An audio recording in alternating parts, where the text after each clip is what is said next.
Welcome back to my channel. Today I'm going to talk about the top 7 coasters at Discovery Kingdom. Discovery Kingdom opened in 1968 as Marine World, but as the owner went bankrupt, the city of Vallejo would hire Premier Parks, which is now known as Six Flags, to add thrilling rides to the park. In 1998, Six Flags would add 2 new coasters, Boomerang and Kong. The following year, Six Flags added Roar, Vertical Velocity, and Medusa to convert Discovery Kingdom into a theme park. With the history done, let's get into the top 7.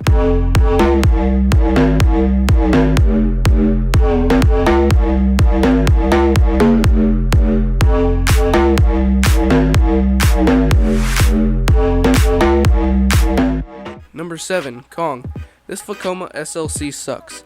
Airtime Thrill said it's one of the worst ones he's ever been on, but I've been able to get some good rides on it and enjoy the forceful layout. But to add to the roughness, this thing was originally at Opryland and was relocated to Discovery Kingdom in 1998. Number 6, Boomerang. This is your traditional Vekoma Boomerang with the bulky over-the-shoulder restraints and the bad transitions, and the fact that you can find these basically at every park is stupid. I'm hoping in the future that they would tear this or Kong down and replace it with a Raptor, but that's highly unlikely because California's Great America is just an hour away. Number 5, Cobra. This is a Zero family coaster, and I enjoy riding this more than Kong and Boomerang for one reason. It's smooth, and Cobra has the longest train on it, so if you sit in the back row, it can be a little whippy when it's warmed up. And one time when I was getting off the ride, the operator didn't know what button to push to unlock the restraints, so I was sitting there for 20 minutes waiting for the restraints to open. Number 4, Batman. This is your traditional SNS 4D free spin. I enjoyed this the first time I rode it, but when I went for a second ride, it was awful. I think it was because I didn't staple myself, because if you don't, it's really uncomfortable.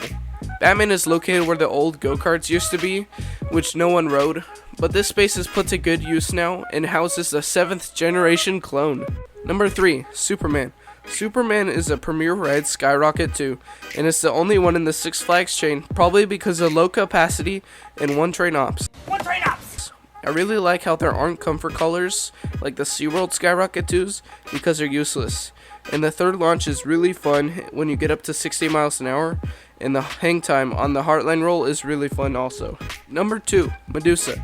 This B&M floorless coaster opened in 2000, along with Kraken at SeaWorld Orlando and Superman at Six Flags Fiesta Texas. This really shows that 2000 was the year for the floorless coaster.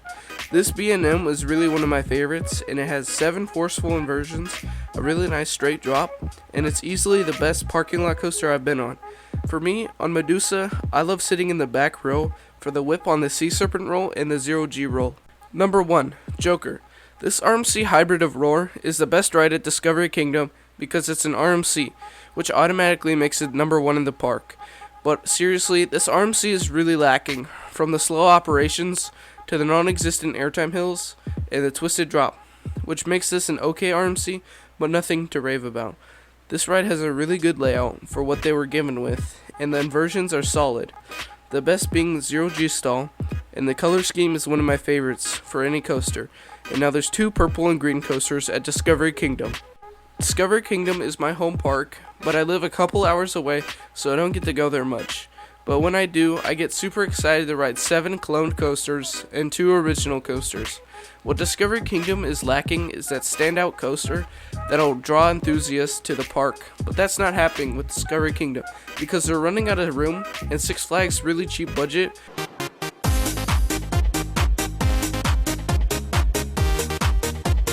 We're lucky to get another coaster unless Kong or Boomerang get removed. So that was my top 7 coasters at Discovery Kingdom. Thank you for watching my video, and if you enjoyed it, please consider subscribing and leave your video ideas in the comments below.